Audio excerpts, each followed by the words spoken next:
छोट बाटे राजा लइका ले आइलो वही छोट बाटे राजा लइका। अरे सूतो बिछा के कुछ दिन बहुत बिछाए राजा लइका सूतो बिछा के कुछ दिन बहुत बिछाए राजा लइका।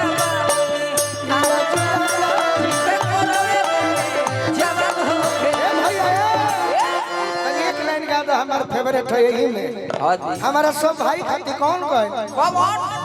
चश्मा लगा के सब लगा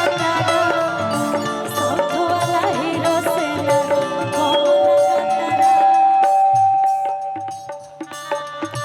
चश्मा लगा के सब लगा तारा साउथ वाला हीरो से ना कम लगा तारा तोहरे के दिल हो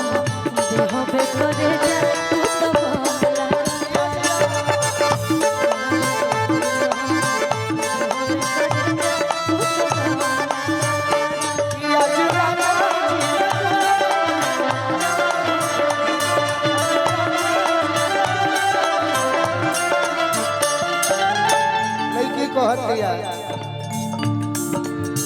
राजा जी के ओठवा में